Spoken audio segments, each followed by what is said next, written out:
This is Bill Ryan here from Project Camelot and Project Avalon, and it's 20th of February 2010, and it's my great privilege to be meeting again with Klaus Dona. And in this video presentation, it's going to be an interview of the difference, because I'm going to do very little talking indeed, maybe none at all.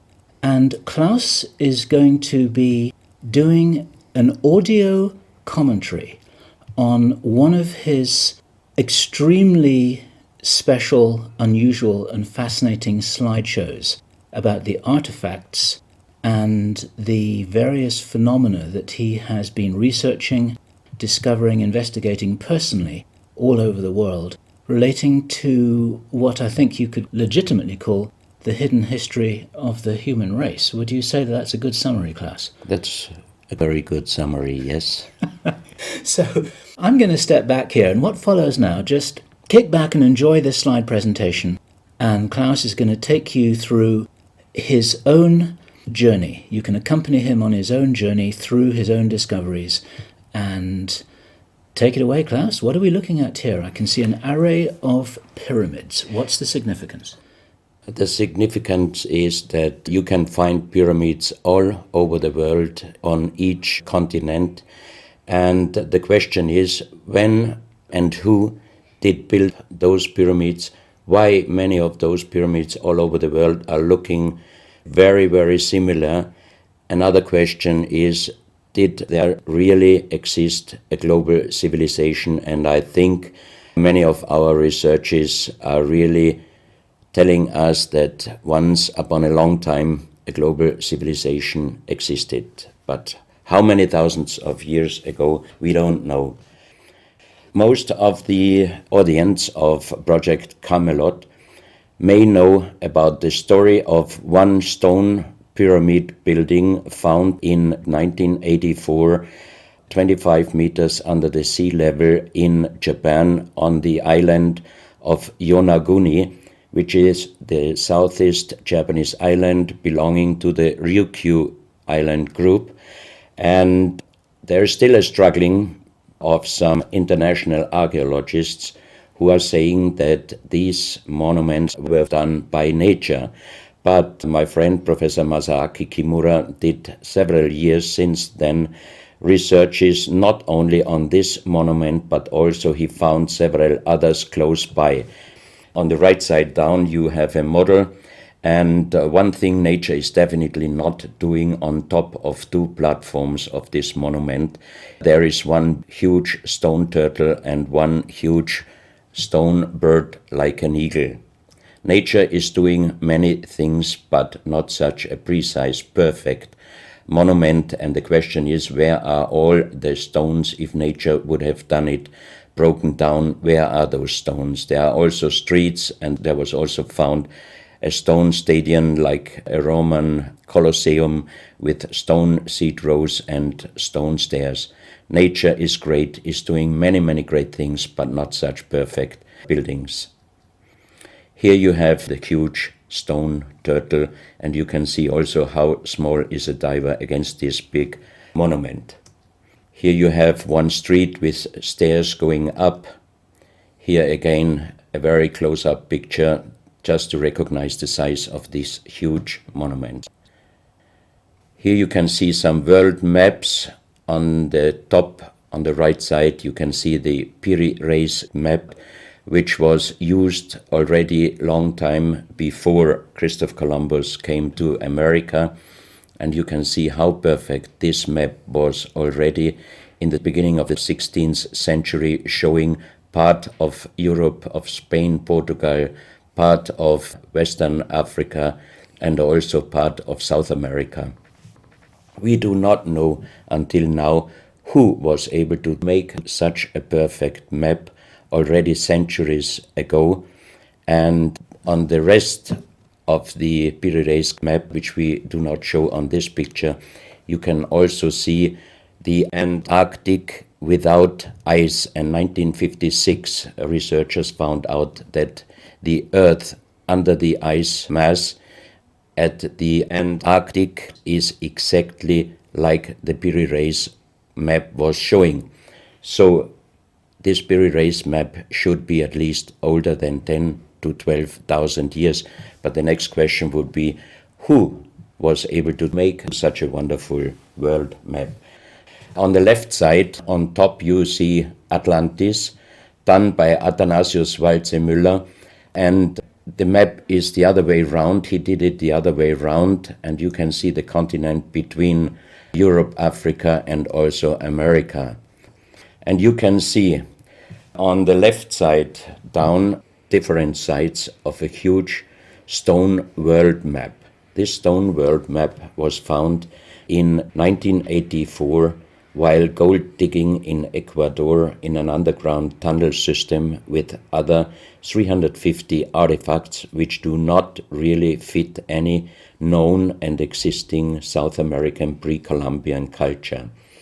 On this stone map is a natural quartz line, a white one, and this is the front side of the world stone map, and you can see approximately in the Near East, close to Saudi Arabia, you can see an inlay as an eye. And from this eye to the right and to the left is a natural quartz line going on the right side over India, Thailand, and also there is a long island on the right side, which Professor Kimura's research gave him the statement that from the northeast Japanese island until far down after Taiwan, once there existed a huge continent. But then this world map must be older than at least 10 to 12,000 years. And here's the back side, and you can see on the right side coming the quartz line passing in the Atlantic, a continent, Atlantis, which in our days does not exist anymore. Then the white line is crossing part of South America, and here you have a close-up, and you can exactly see the Bay of Guayaquil, an inlay going up to north, and a round inlay showing exactly the place where there were found those artifacts, and there is also the best quality water worldwide existing. One other very interesting artifact found on the same place in Ecuador is the so-called pyramid with the eye. The eye is an inlay. The stone is gray and white, and you have 13 steps, and it looks exactly like the pyramid with a shining eye on the $1. If you put this pyramid under black light, the eye is shining very strongly, and it looks really like an eye, but not real like a human eye. Here you have a close-up of the eye, and you can see the colors of the inlay. On the bottom of this pyramid, you have the inlay in little gold plates showing the Orion star constellation, and you have unknown writing. The translation of Professor Kurt Schildmann, who was the president of the German Linguistic Association, and he was perfect in more than 40 languages. He was able to translate this writing. He called it pre-Sanskrit because it is older than the oldest writing. And the translation of these 4 letters you can see here, his translation is "the Son of the Creator comes." As we found the same writing on stones in certain countries like Ecuador, Colombia, Illinois, United States, Clausel, France, Malta in the Mediterranean, Turkmenistan, Australia, and in southern Calabria, Italy, just a few years ago. Always there are stones and ceramics, terracotta with the same writing. That means this writing existed once worldwide, and that means there must have been a global civilization older than Sanskrit, older than 6,000 years. And Professor Schildmann also told me that this writing has a little similarity to the Indus writing and also to the Easter Island writing. And as he said, this is older than Sanskrit. He called this writing pre-Sanskrit. On this stone, you can see on the top the 2 eyes, and then you see the right hand holding the pyramid and putting the left hand on top of the pyramid. That means showing how to use this pyramid with the eye. On this stone you can see an encarving, sitting a man on a stone holding the pyramid exactly as it was shown on the artifact before. From his eyes are going rays out, and on the right side you see two bowed persons. On his head he has something like a small helmet, and from this helmet goes up like an antenna to a strange object over him. And here you have the photo of the discovered helmet. We could not yet make a metal research or checking what kind of metal was used, but you can see in the center of the helmet that something is missing, and that might have been this kind of antenna which was shown on the artifact before. Another very strange finding from the same place is one big jade cup and 12 little jade cups. As the 12 cups are man-made and each one is a little bit different in size, if you fill them up perfectly with water and you put the 12 cups of water inside the big cup is completely filled.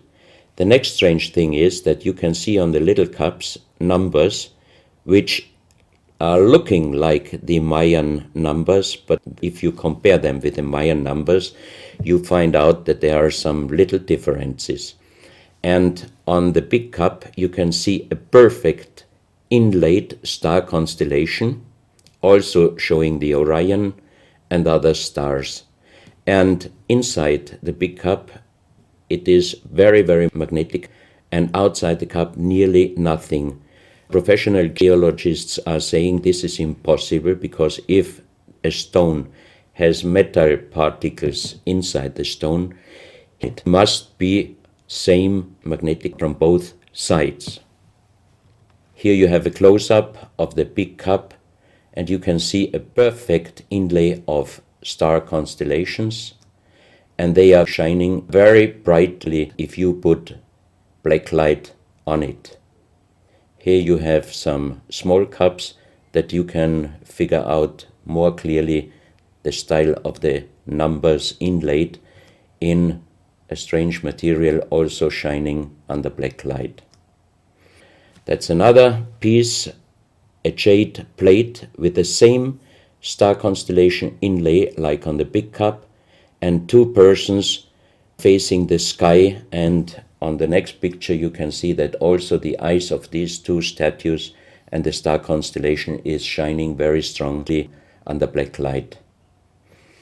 This was once a hard-formed brown stone, changing the color in the center of the stone into black, which usually in nature does not happen. And you can see, if you look very close, you can see a face with closed eyes, with a mouth, the nose, a long beard and long hair.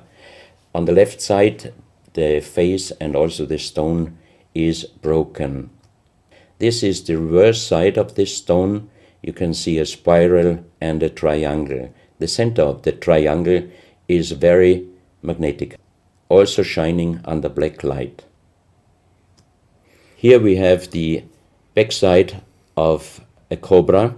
The cobra never existed in South America, but this one was found at the same place. On this side of the cobra head you have 33 lines, inlines. So 33 is also a very mystical number since long time. And on the left side and right side you have 7 points inlaid, and maybe these are the chakras. Also this cobra head is shining brightly if you put black light on it. Another object here, you have a perfect worked dolphin head, and also this artifact is shining under black light. Here you have a kind of stone helmet. You can put this granite stone helmet on your shoulders, or you can lay your head inside it, and the inlay points which you see on this helmet, some experts told me that these points are exactly the acupuncture points on the human head. Here you can see how it might have been used, and a few months ago they found at the same place an unfinished stone helmet. So that means that also some of these artifacts were made directly in Ecuador, but many, many years ago. And also the inlay on this object are shining under black light very bright. This is a fantastic jade snake, and also the inlay points are shining under black light.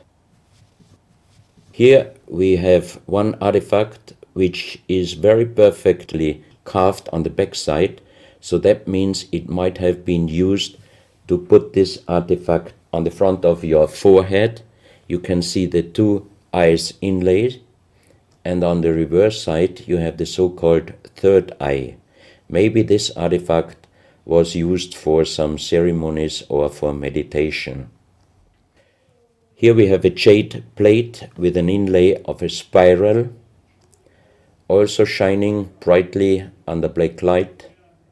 Another one, you can see 7 rings inlaid in the jade plate and also shining under black light. Maybe this also could be a presentation of the 7 chakras.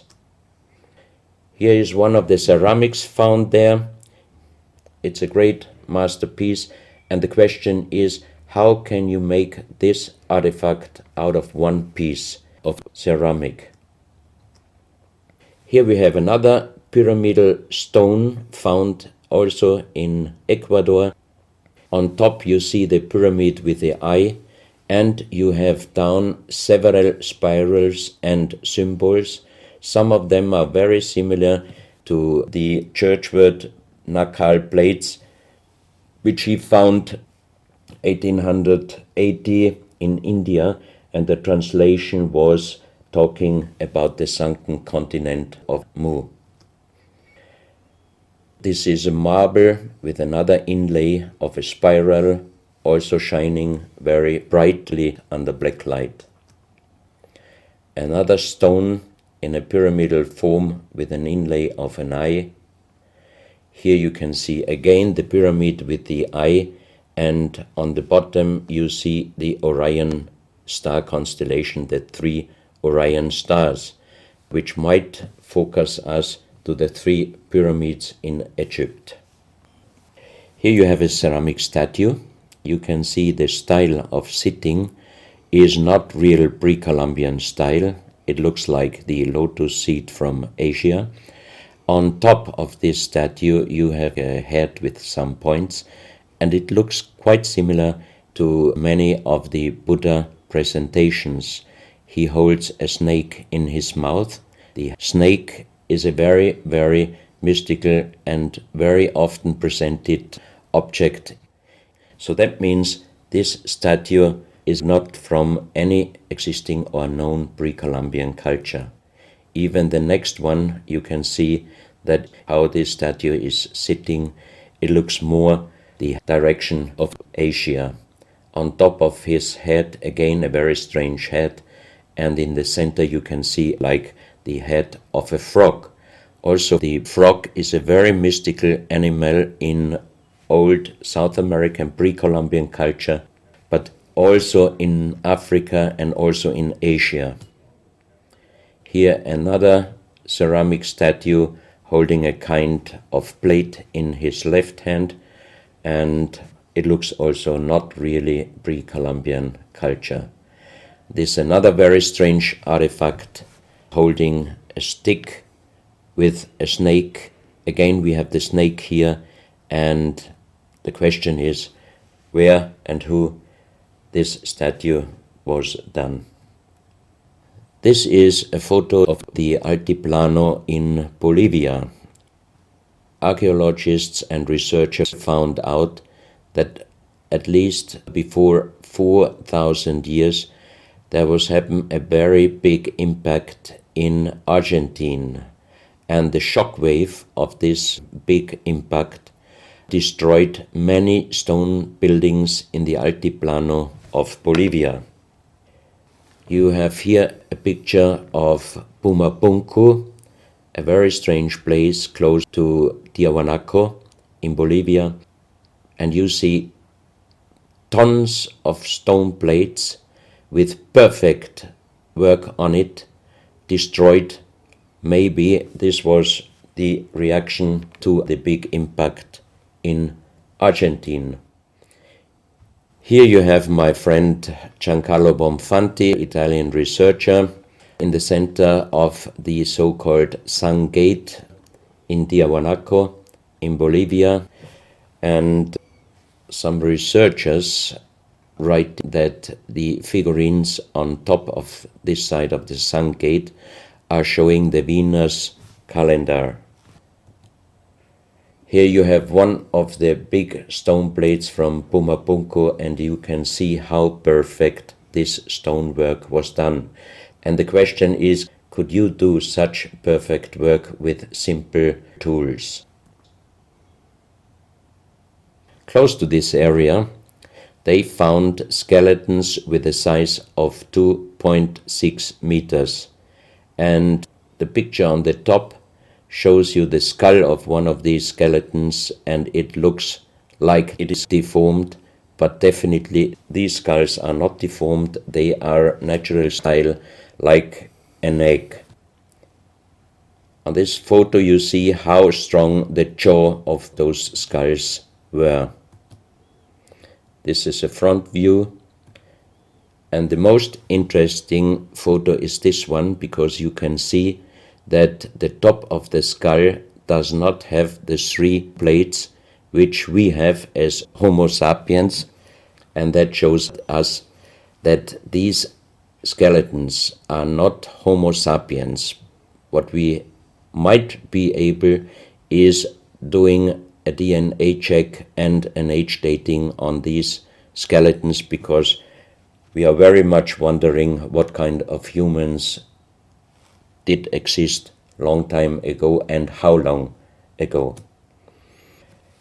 On the next pictures I show you some artifacts found close by the real giants, and when I first time got this mask in my hands, I tried to look through the two eyes.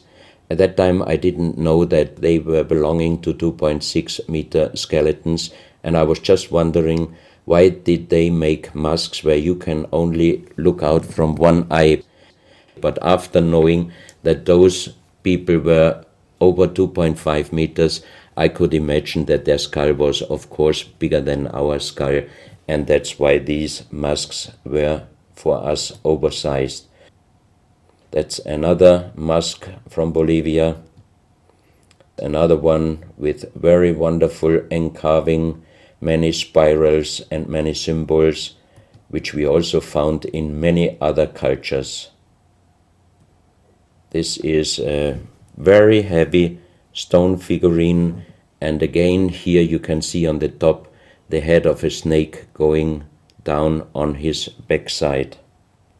This is the reverse side. You can see again the snake. So that means the snake must have been a very, very important animal in the past of our history. Here you can see a stone flute. The strange thing is that the vibration of the sound of these stone flutes is exactly the same as our brain waves. So that means maybe those flutes were used for meditation or for healing purposes. And each two holes are connected perfectly with each other. That means you can make perfect holes into this very, very hard stone, but how you connect with simple tools the two holes on the bottom, this would be even in our days a very difficult work to do. Because it's in the shape of a U and it curves around inside the stone. That's right. And With simple tools, you are definitely not able to do such a work. And even the holes are very precise. This is the form of a boat, and you have 3 flute pipes at the end. Here you can see how perfectly they were made. This is another flute, very small. You can use it only with very soft blowing, and the sound is like the sound of the dolphins. This is an artifact where we do not have any idea for what purpose it was used. Now we are in Colombia. On the next few photos, I show you very strange artifacts from Colombia in South America. The most famous industrial designer and architect in Colombia, Professor Jaime Gutierrez, is collecting strange artifacts from his country already since centuries. His most important piece is the so-called genetic disc. Here you can see a disc made out of lyddite, a very hard stone. It's nearly the same hardness as granite, but the structure of lyddite is like leaves, so it would be quite impossible to make the same disc in nowadays out of the same material. The diameter of this disc, we call it the genetic disc, is about 27 centimeters. And on this disc you have several things presented which usually you can only see with a microscope. For example, on the left side, around 11 o'clock, you can see one egg, human egg, without, and another with spermia. On the right side, at approximately 1 o'clock, you can see some spermias, and then you have several very strange presentations which we could not explain. But here on the left side you have a microscopic photo from the inside of a lady done by a Swedish photographer, and you can see that the egg without and with spermia looks exactly like the presentation on this genetic disc.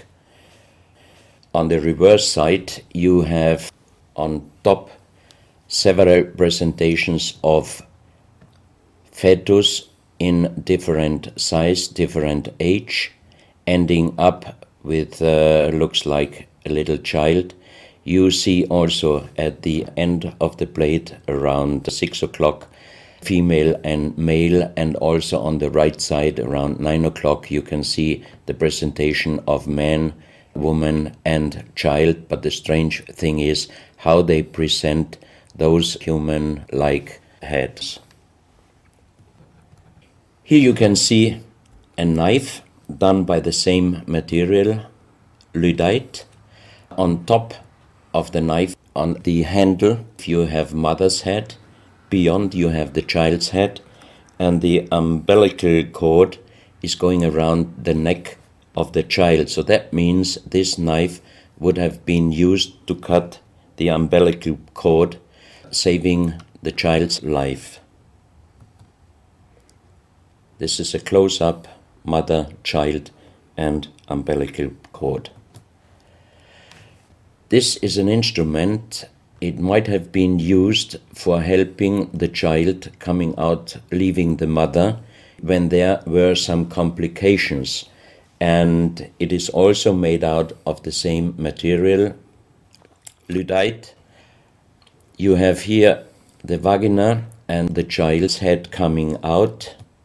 And on the reverse side, you can put only your thumb inside. That means you can only use this instrument with your fingers, meaning you cannot use power. So that means it might be safer helping the child leaving the mother than our instruments we are using in our days, because sometimes the modern instruments, while being used, can damage the child's head. This, we think, is a medical instrument. It is also lyddite, and it's a perfect form. Another one, and these are other ones, they are very much smaller than shown on this photo. And when we did a material check in Vienna, the most expert worldwide checked those pieces. First of all, the material. Each one is done with lyddite, and the form itself, he checked them, and finally he said, I cannot tell you how they were done, who did they make, but the only thing I can definitely tell you, from the same material in our days, we cannot make the same instruments. So how old they are, we do not know, but as they were found in Colombia, and they do not fit any existing pre-Columbian culture, we must consider that those artifacts are at least older than 6,000 years. But we cannot explain what kind of technology they did use to be able to make such instruments and such tools made with lyddite. You can see each piece fits exactly every kind of hand, never mind how big the size of the hand was. Each instrument, each tool fits exactly each hand which was using those instruments. This face looks a little bit like the Maui, the big stone statues from Easter Island. Here you have a close-up. This, in joking, I call it the dentist chair. Perfectly done, but again, same material, lyddite. And the strange question is, why, if they could make such perfect figurines out of this very difficult material, why did they show the human face always with big round eyes and a little nose and a big mouth? There is no real explanation possible. This is again one piece from Colombia, lyddite. On the front side you see the mother holding the baby, and on the back side you see the man with armors, most probably for hunting.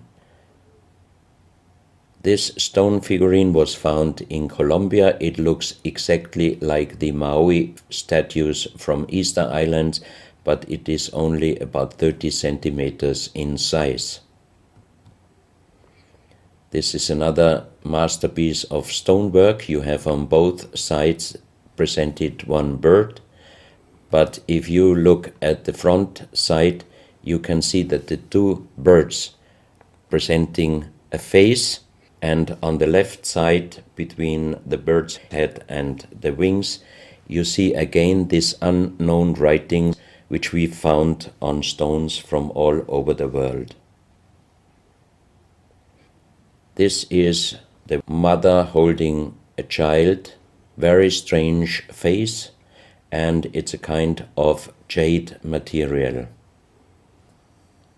This is another stone from Colombia showing an armadillo. On top of the armadillo you can see a strange face with long ear and two horns on top. On this artifact you can see a smiling face on top. You have two triangles on this side, and on the other side, on the right side, you have a face. Again, the animal face on the right side, and some unknown symbols. And on the bottom of this object you see an animal, looks like a crocodile. Now we are moving to Guinea, West Africa, very close to the border with Mali. They found on a huge granite mountain the half portrait of a lady done in granite stone, and the size of this statue from top of the head until the middle of the torso is exactly 150 meters. So this is a real big question. who might have been able to do such a huge granite half-portrait in a mountain at least 10 to 12,000 years ago, because the Italian geologist Professor Pittoni was on the spot. He did these photos and he checked the earth on the bottom of this mountain, and his calculation was that this stone monument must have been done at least 10 to 12,000 years ago. But then we have the real big question: who could have been able to do such a big stone monument? Even in our days, it would be impossible, or at least it would cost so much money that it would never be able to do. And if you look at the close-up of the face, some experts told me that this face definitely is not European, but also, of course, not Black African. It must be either South American or Asian culture. But then again, we are at the point 10 to 12,000 years ago. It might be the civilization, the lost civilization from Atlantis. Close to this area in Sierra Leone, Professor Pittoni was in charge of diamond excavations. And as he heard in this area a legend about Allah was angry with some angels, and he put them into stone and throw them to the earth. He put the sky, also made it into stone and throw it to the earth, and he put the stars and throw them to the earth. The legend says that the sky you can see on this stone, they call them sky stones, sky blue stones found in this area under the earth. And we did research in Vienna. This is definitely artificial stone. It's not a natural stone, and all the material could be found, but the only thing they could not inform us is what kind of color did they use to get this real sky blue color.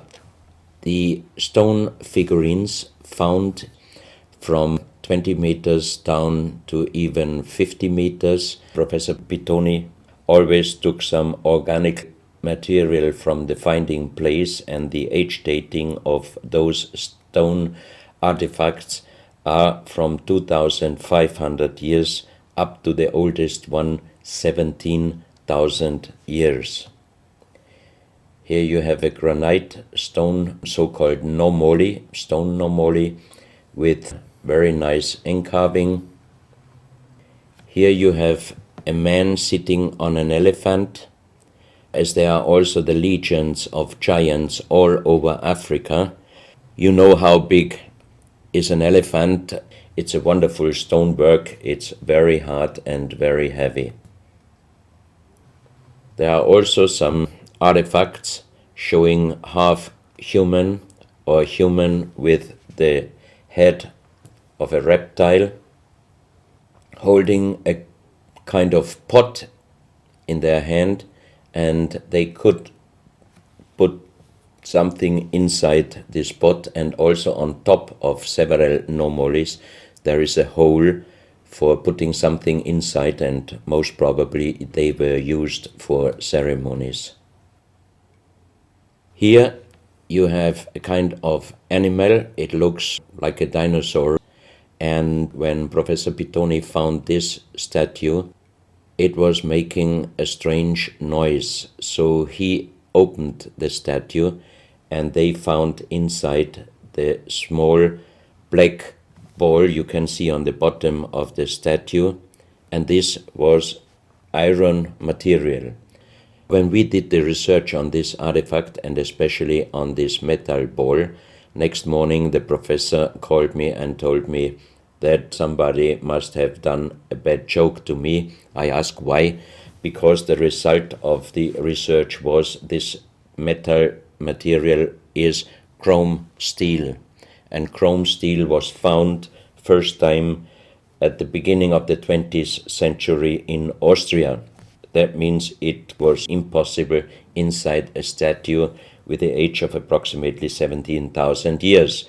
But when I called immediately Professor Pittoni, he was laughing and he said, "I'm a geologist. if a statue is making a strange sound, I do not open it just right away, but I did several X-rays, and you can see here on the right picture one of the X-ray photos, and you see that inside the closed statue already the round ball, the chrome steel ball, was existing.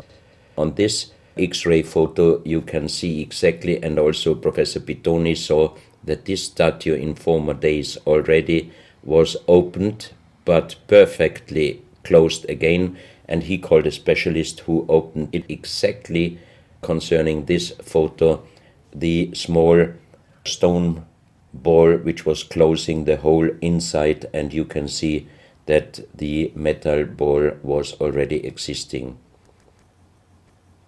Some of you might have watched several pictures, photos on the internet of giant skeletons found in desert, in India, in China and other places.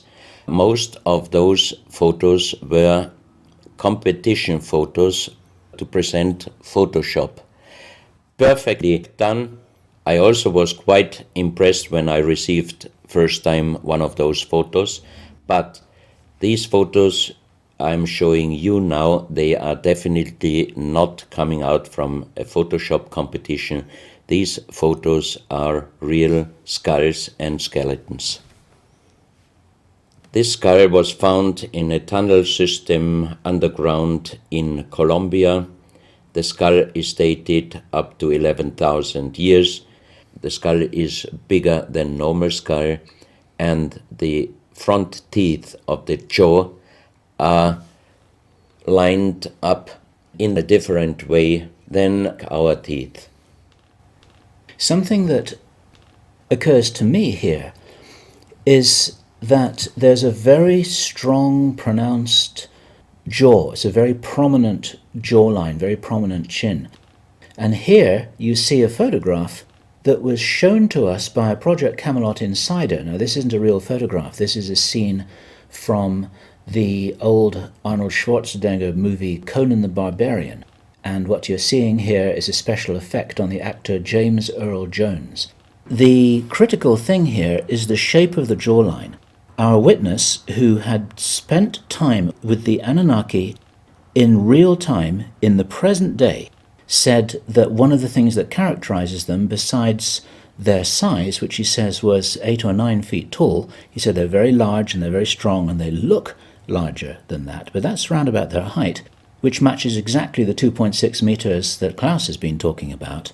He said it's a very prominent, strong jawline, and this is what strikes me about these skeletons, these skulls here that we're looking at right now. Didn't know. No, you need to know this. Back to Klaus. So once again, here you have a very old photo done in a museum in La Valletta in Malta, and it shows several long skulls, and the explanation is deformed skulls, but they are very long, going to the back. This is one of several very, very strange skulls. They are presented in a small museum in Ica in Peru. Ica is located close to the famous Nazca lines, and the museum is called Museo Maria Reiche, the German lady who was researching her whole life about the Nazca lines. And in this museum you can see the most strange skulls I ever saw, all found in this area close to the Nazca lines. So the question is, what kind of humans were living there, and how did they get those skull forms? And especially this one, definitely several doctors and experts told me it would not be possible to create such a kind of deformation, because through deformation you do not get the double bone material on the skull, and on this skull even you have particles of the skin and hairs, and I think it would not be difficult to do a age dating and especially a DNA analysis of this skull. On this picture I show you some legendary skeleton forms of giants. In the year of 1964, in the south of Ecuador, in the province Loja, there broke down a part of a mountain platform, and Father Carlos Vaca, who was working as a priest in hospitals, he was called to this place and he found the broken bones of a giant. Good. Well, Klaus, I asked you if you would take us on a journey, and for the last nearly an hour, I think it is, you've taken us on a fascinating journey not only around the world, but through time, back as long ago as 17,000 years. And it's a real reminder of how little we know about what our history really is. These are important pieces of an important puzzle, and you're doing an enormous amount to raise people's awareness of what it is that we're not shown in many museums, what it is that we don't read in anthropological textbooks, and what it is that many university professors still refuse to recognize. And thank you so much for your part in helping to raise our own understanding of our history on planet Earth. Klaus, thank you.